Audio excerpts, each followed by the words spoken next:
Hello. അപ്പോൾ നമ്മളെ ഇന്ന് സംസാരിക്കുന്നത് ഇപ്പോൾ എല്ലാവരും ചർച്ച ചെയ്യുന്നൊരു കാര്യമാണ് തന്നെ മാർക്കോയെ പറ്റി. കണ്ടോ? മാർക്കോ ഉണ്ടായിരുന്നോ? ഞാൻ കണ്ടു. അപ്പോൾ നിങ്ങൾ ഇനി മാർക്കോ കാണാൻ പോകുന്നതിന് മുമ്പിട്ട് കുറച്ച് കാര്യങ്ങൾ കാണണമെന്ന് പറഞ്ഞുകൊണ്ട് യൂട്യൂബ് തുറന്നാൽ ഇത് മാത്രമേ കാണാനുള്ളൂ. പക്ഷേ എൻ്റെ 2-3 സംശയങ്ങളാണ് ഞാൻ ചോദിക്കുന്നത്. ഒന്നാമത്തെ കാര്യം, മാർക്കോ കണ്ടപ്പോൾ മാർക്കോ എന്ന് പറയുന്നത് ഇന്ത്യൻ സിനിമയിൽ ഇന്ന് വരെ കണ്ടിട്ടില്ലാത്ത രീതിയിലുള്ള ഒരു സംവിധാനത്തിലാണ് മാർക്കോ എടുത്തിട്ടുള്ളത്.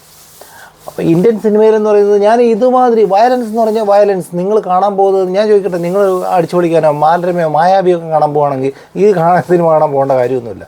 പക്ഷേ ഞാൻ ചോദിക്കട്ടെ, നിങ്ങൾ കൃത്യമായി ഒരു എൻ്റർടൈൻമെൻറ്റിൻ്റെ സംവിധാനത്തിലുമാണെങ്കിൽ നിങ്ങൾ ഈ സിനിമ കാണാൻ പോകണ്ട.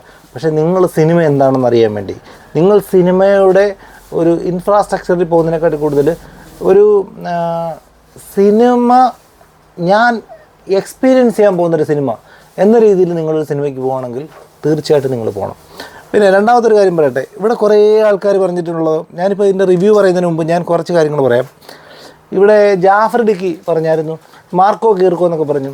ഇപ്പം പറഞ്ഞേക്കുന്ന കാര്യത്തെ പറ്റി നിങ്ങൾ കണ്ടായിരുന്നു? ചുരുളി എന്ന് പറഞ്ഞൊരു സിനിമ ഞാൻ നിങ്ങൾക്ക് 1 ലക്ഷം രൂപ തരാം, നിങ്ങളുടെ അമ്മയും നിങ്ങളുടെ അച്ഛനെയും നിങ്ങളുടെ പെങ്ങളെയും അനിയത്തെയും ചേട്ടനെയും കൊച്ചിനെയും ഒക്കെ കൊണ്ടുവരുത്തി കാണിക്കാൻ പറ്റുമോ? പക്കാ പോക്കർത്തരം പറഞ്ഞുകൊണ്ടിരിക്കുകയാണ്. എൻ്റെ ജീവിതത്തിൽ നല്ല ഭംഗിയായിട്ട് ചീത്ത പറയുന്ന ഒരാളാണ് ഞാൻ.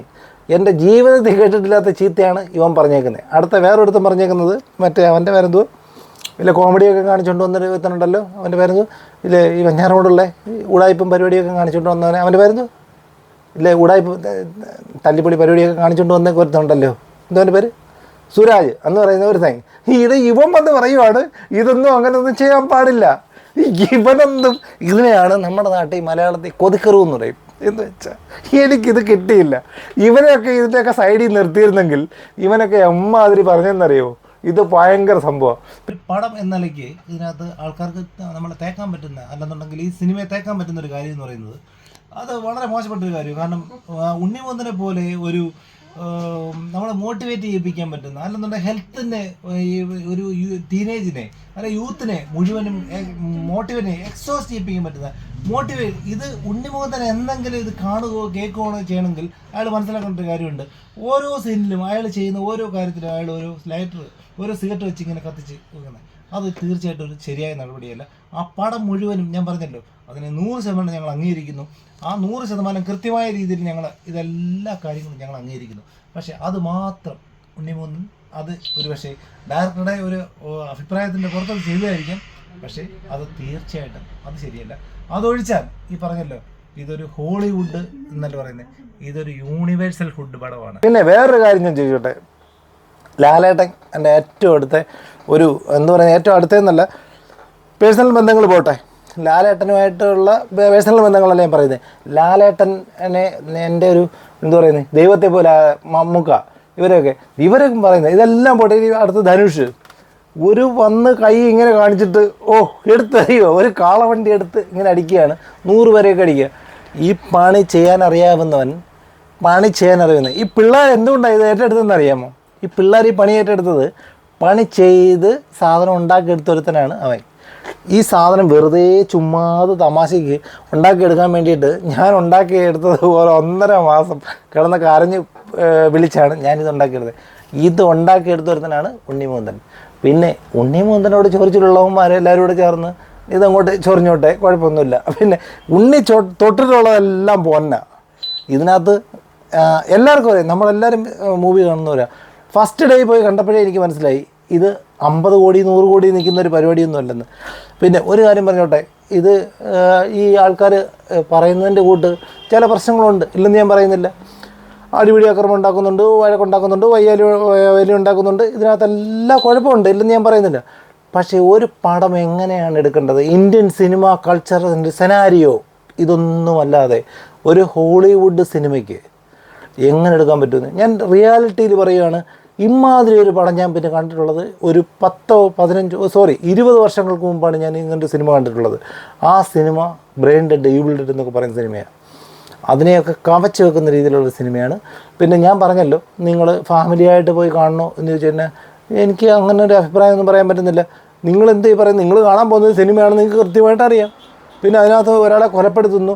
പിന്നെ അടുത്ത ഒരു കാര്യം കൂടെ, ഏറ്റവും പ്രധാനപ്പെട്ട ഒരു കാര്യം ഞാൻ പറഞ്ഞോട്ടെ. ഇവർ പറയുക ഇന്നലെ വേറൊരു അലവലാതി, ഒരു ചാനലിൻ്റെ ഒരു വെറും അലവലാതി, അവനെയൊക്കെ തെണ്ടിന്നൊന്നുമല്ല വിളിക്കണ്ട, വലിയ ചീത്തയാണ്. പിന്നെ ഞാൻ ഈ ചാനലായതുകൊണ്ടത് പറയുന്നില്ല. അവൻ പറയുക ഇത് കണ്ടിട്ട് ആൾക്കാരങ്ങ് മോശമാകുമെന്ന്.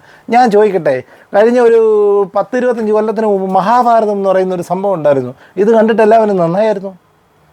മഹാഭാരതം കണ്ടു. അതിനു മുമ്പിട്ട് വേറെ ബൈബിൾ എന്ന് പറഞ്ഞൊരു സംഭവം വന്നായിരുന്നു. ഇത് കണ്ടിട്ട് എല്ലാവരും അങ്ങ് നന്നായിരുന്നു. അല്ല, ഇത് കണ്ടപ്പോൾ, മോശം കണ്ടപ്പോൾ മാത്രം ഇവന്മാർ പറയുന്നു ഇത് കണ്ടുകൊണ്ട് ആൾക്കാരങ്ങ് നശിച്ചു പോകുമെന്ന്. എനിക്ക് മനസ്സിലാവുന്നില്ല. ദാറ്റ് മീൻസ് ഇതിൻ്റെ പിന്നിൽ ഒരു അജണ്ടയുണ്ട്. അത് ഉണ്ണി മുകുന്ദൻ എന്ന് പറയുന്ന ഒരു എമർജിങ് സ്റ്റാറിനെ ആർക്കും അങ്ങോട്ട് പിടിക്കുന്നില്ല ഈ മേഖലയിലുള്ള. അതാ റിമി പിന്നെ മറ്റേ അവൻ നമുക്ക് മറ്റേ മിമിക്രിയൊക്കെ നടത്തുന്ന പുള്ളിക്കാരുണ്ടല്ലോ, ആ പുള്ളിക്കാരൻ ടോമി, എന്നിട്ട് റിമി ടോം, അയാൾ വളരെ കറക്റ്റായിട്ട് പറഞ്ഞിട്ടുണ്ടെന്നേ. കാരണം ഇവനെ അങ്ങനെയൊക്കെ ചോദിച്ചിട്ട് കാര്യമില്ല. കാരണം ഒരുത്തൻ സ്വന്തമായിട്ട് എൻ്റെ അപ്പൻ മറ്റേതാ, എൻ്റെ അമ്മാവൻ ഇതാണ്, എൻ്റെ പെങ്ങളുടെ മോൻ ഇതാണ് എന്നൊക്കെ പറഞ്ഞ് വല്ലവൻ്റെയൊക്കെ ഔദാര്യത്തിൽ എച്ചിൽ പറ്റി കയറി വന്ന തെണ്ടികൾക്ക് ഇതൊക്കെ തോന്നും. ഇല്ലാതെ സ്വന്തമായിട്ട് വഴിവെട്ടി കയറി വന്നില്ലേ ആര്, നമ്മുടെ ദിവിനെ പോലെ വരുന്നവർക്കൊന്നും തോന്നത്തില്ല.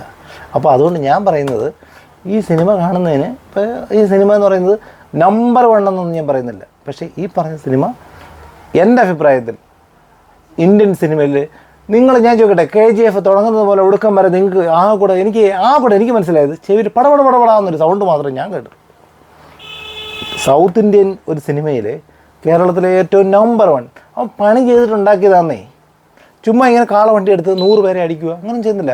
അവൻ ചെയ്യുന്നത്, ഞാനൊരു ജിമ്മിൽ പോകുന്നിടത്തിന്, അപ്പോൾ എനിക്കറിയാൻ പറ്റും അവൻ പണി ചെയ്തിട്ട് തന്നെ ചെയ്യുന്നത്. അവൻ ചെയ്ത ഓരോ ഷോട്ട്സ് നിങ്ങൾ കട്ട് ഷോട്ടായിട്ട് എടുത്ത് വെച്ച് നോക്ക്, അവൻ പണി ചെയ്തിട്ടാണ് ചെയ്തേക്കുന്നത്. അപ്പോൾ അതുകൊണ്ട് ഇതാണ് ഈ സിനിമ. പിന്നെ സിനിമ കാണാൻ പോകുന്നതിന് ഒരു കാര്യം കൂടെ പറഞ്ഞേക്കാം, നിങ്ങൾ വളരെ ലോല ഹൃദയനാണെങ്കിൽ ഈ സിനിമയ്ക്കൊന്നും പോകുമൊന്നും വേണ്ട.